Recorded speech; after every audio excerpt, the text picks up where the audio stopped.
이제 우리가 하나님의 형상, 하나님의 씨, 어떻게 이렇게 변화할 수 있을까? 예수님께서는 이 하나님의 씨로, 하나님의 종자로 다시 태어나는 일에 대해서 다시 한번 당시에 예수님을 찾아왔던 유대인 랍비 니고데모에게 말씀하십니다. 요한복음 3장 5절에 예수께서 대답하시되 진실로 진실로 내게 이르노니 사람이 물과 성령으로 나지 아니하면 하나님 나라에 들어갈 수 없느니라. 여기 보면 예수님께서 니고데모가 다른 답변을 하지 못하도록, 다른 얘기를 못하도록 아주 정확하게 다시 한번 증언을 하십니다. 여기서 소위 진실로 진실로라는 말이 나타나는데, 이 진실로를 반복하시는 이유가 무엇이냐? 유대인들은 2번이라는 숫자를 증언의 숫자라고 부릅니다. 한 사람의 증인을 가지고는 그 사람을 평가할 수 없다는 것입니다. 그래서 여기 진실로를 반복하시는 것은 아주 증인으로서 증언하는 그런 표현이라고 보시면 맞을 겁니다. 이게 히브리어로는 아멘이라는 단어입니다. 아멘, 아멘, 아멘. 아멘은 예수님 자신에 대한 한 칭호로, 인격적 칭호로도 사용되었습니다. 계시록 3장 14절에 보시면 아멘이시오, 참되고 충성된 증인이시오. 거기 보면 아멘이라는 말을 하면서 본인이 증인이라는 사실을 드러내고 있어요. 하나님 자신이 또한 아멘이십니다. 구약에는 하나님을 아멘이라고 부르고 있어요. 진실, 믿을 만한 것, 그런 뜻입니다.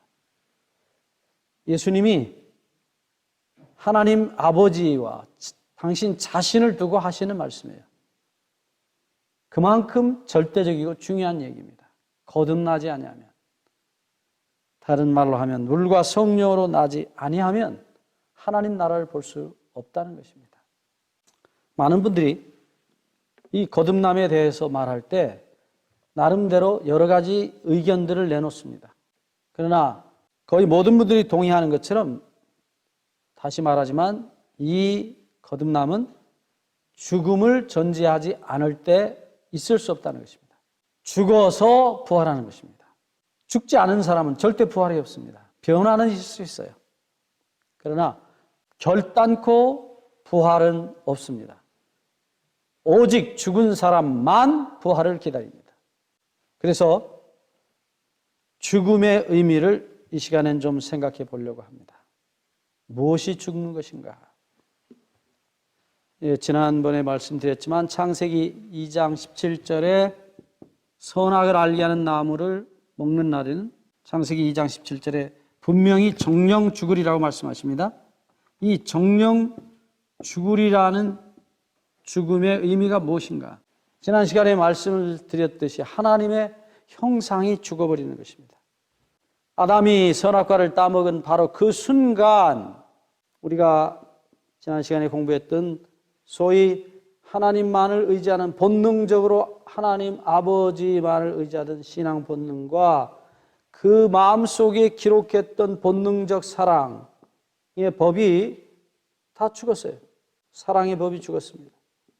동시에 그는 자유를 잃어버립니다. 사단의 노예가 되고 맙니다. 죄의 노예가 되고 맙니다. 이 절대 자유는 사라졌어요. 이게 다 죽었습니다. 그래서 하나님께서 아담을 찾아오셔서 내가 어찌하여 먹었느냐고 물었을 때 아담의 대답은 참 놀랍습니다. 첫째로 하나님이 책임이 있으시다는 것입니다. 하나님이 그 여자를 안 주셨더라면 제가 유혹을 받을 일이 없었는데 하나님 왜 그 여자를 저에게 주셨습니까? 두 번째, 책임이 하나님에게 있고, 두 번째로 저를 유혹한 것은 저 여자가 유혹했기 때문에 먹었습니다. 그러니까 완전히 자신은 빠지고 하나님과 여자에게 모든 책임을 돌려보냅니다. 다시 하와에게 묻습니다. 너는 어째서 먹었느냐? 똑같은 대답을 해요. 하나님께서 왜 뱀을 만드셔서 저 뱀이 나를 유혹하도록 했습니까? 저 뱀이 먹으라고 해서 먹었습니다.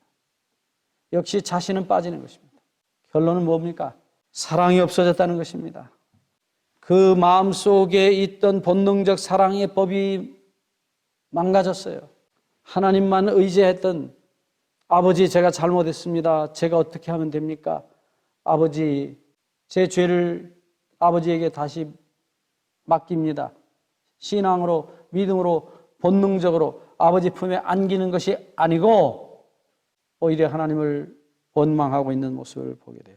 두 사람 다 동일하게 죄의 노예가 되어 있음을 우리는 볼 수 있습니다. 그래서 바로 먹는 날에 죽으리라는 그 말씀 그대로입니다. 그는 그날 죽었습니다. 바로 그 순간 죽었습니다. 비록 그가 적어도 900년 이상을 살았다고 봅니다.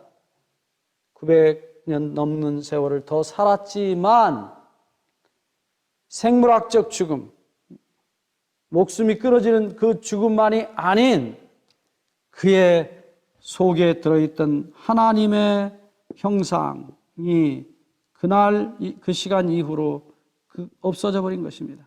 이 하나님의 형상이 죽었다는 사실을 성경은 죽었다고 말씀합니다. 이것을 에베소서 2장 1절에 보시면 허물과 죄로 죽었다고 말하고 있는 것입니다. 다시 죄에 대한 얘기를 우리가 더듬어 봅니다. 죄는 하나님으로부터 빗나간 상태를 말합니다. 하나님께로부터 하나님의 마음과 하나 되지 못한 상태를 말해요. 비록 그가 범죄했을지라도 하나님께 자기를 완전히 맡기고 하나님의 가슴에 안기는 것이 아니었어요. 그것이 죄가 만들어낸 결과입니다. 죄는 참으로 신비한 것입니다. 하나님과 영원한 분리를 만들어냈습니다. 그래서 이 죽게 된 아담, 그리고 마땅히 없어져야 할 죄의 결과, 그 죄와 함께 하나가 된 아담은 그날 죽어야만 되었어요. 그런데 바로 그날 죽어야 마땅했던 아담에게 하나님은 창세기 3장 19절에 네가 장차 흙을 먹고 살다가 흙으로 다시 돌아가리라고 말씀하십니다. 우리의 삶이 연장되고 있는 것은 하나님의 용서와 사랑을 깨닫고 경험하고 회개하게 하기 위해서 삶은 연장되어 있는 것뿐이지 우리는 이미 그날 죽은 것입니다.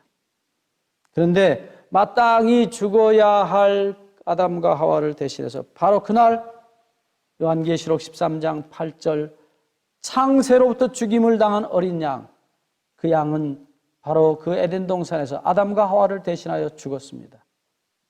창세기 3장 21절 하나님이 범죄한 아담과 하와를 위하여 가죽옷을 지어서 입히셨다고 말합니다. 바로 그날 그 양이 죽고 양이 남겨준 그 피 묻은 가죽으로 하나님은 아담과 하와를 덮으셔서 용서하시고 그들의 죄를 가리우셔서 용서하셨다는 증거를, 영수증을 그들에게 입히셔서 에덴 동산 밖으로 내보냅니다. 왜냐하면 흙으로 돌아가야만 했습니다. 왜? 다시 부활시켜 주시기 위해서요. 그들을 이제 용서하셨기 때문에 다시 만드셔야만 했습니다. 만약 아담과 하와가 범죄한 그 모습 그대로 계속 살았다면 그들이 범죄의 결과를 가지고 계속 늙고 병들고 그리고 계속 살아야만 했다면 그것은 지옥입니다. 그래서 범죄한 망가진 그의 육체, 그의 마음을 예수님이 피로 회복하시고 그리고 다시 창조하셔서 다시 부활시키셔서 본래의 모습으로 다시 회복시키셔서 영원히 살게 하는 것이 우리 아버지의 소원이었습니다. 몸도 마음도 다 본래 상태로 돌아가야만 했습니다. 그 일을 위해서 예수님은 이 땅에 오셔서 우리를 대신해서 아담과 하와를 대신해서 돌아가셔야만 했습니다. 그 죄값을 갚으셔야만 했습니다. 그리고 우리를 다시 살려주시겠다는 보증으로 그분은 무덤에서 부활하십니다. 그리고 빌립보 3장 21절에서 분명히 약속하시기를 예수님이 오시는 그날 우리를 자기 몸의 영광의 몸의 형체와 같이 우리를 변케 하시겠다고 약속하신 것입니다. 우리를 창조하셨던 그때 그 본래의 모습으로, 다시 말하면 죄 없는 유전자로, 죄 없는 몸으로 우리를 다시 부활시켜서 자기의 몸과 같이 부활시키셔서 영원히 살게 하시겠다고 약속하신 것입니다. 부활은 기독교의 가장 위대한 복음 중에 하나입니다. 부활이 없다면 예수 그리스도의 십자가는 헛것입니다. 바울이 말했듯이, 고린도전서 15장에서 거듭거듭 바울이 말했듯이 우리가 예수 그리스도를 믿는 믿음은 헛것입니다. 부활이 있기에 우리는 소망이 있고 죄가 없어짐으로 말미암아 다시는 사망이 없는, 그리고 다시는 죽지 않을 몸으로 부활하는 것이 우리 기독교의 영원한 소망이요 기쁜 소식, 복음인 것입니다. 오늘 우리가 가지고 있는 이 복음은 죄를 용서하는 것으로 끝나는 것이 아니라 죄 때문에 잃어버린 그 본래의 몸으로, 영생의 몸으로 다시 부활하는, 부활을 가지고 있는 복음인 것입니다. 그래서 우리는 반드시 죽어야 합니다. 뭐가 죽어야 합니까? 죄가, 우리 안에 들어있는 죄가 죽어야 합니다. 여러분, 다시 회복해야 될 것은 하나님의 사랑과 하나님의 법입니다. 하나님의 사랑뿐만 아니라 우리 속에 하나님이 기록해 주셨던 하나님의 율법, 십계명입니다. 그것을 조금 더 줄이면 사랑의 법으로 바뀝니다. 마태복음 22장 40절. 첫째부터 넷째까지 마음을 다하고 목숨을 다하고 뜻을 다하여 주 너의 하나님을 사랑하라. 그게 첫째부터 넷째까지의 계명입니다. 그 중에 어떤 계명도 마태복음 5장 17절, 18절의 말씀대로 하나도 1.1획도 바꿀 수 없습니다. 하나님의 사랑은 결단코 바꿀 수 없습니다. 그리고 다섯째 계명, 내 부모를 공경하라는 계명으로부터 10번째 계명, 내 이웃의 것을 탐내지 말라. 사랑하기 때문입니다. 사랑하기 때문에 부모를 공경하고, 사랑하기 때문에 남의 것을 가져올 수 없습니다. 그 사랑이 회복되는 것입니다. 하나님의 계명이 회복되는 것입니다. 십자가의 은혜로. 그래서 우리가 다시 하나님의 사랑의 계명들대로, 하나님의 사랑의 법대로 살 수 있게 되어지는 상태로 회복되는 것이 복음입니다. 그것이 놀라운 십자가의 복음입니다. 이 모든 것들이 우리 안에서 다시 회복되기를 간절히 바랍니다.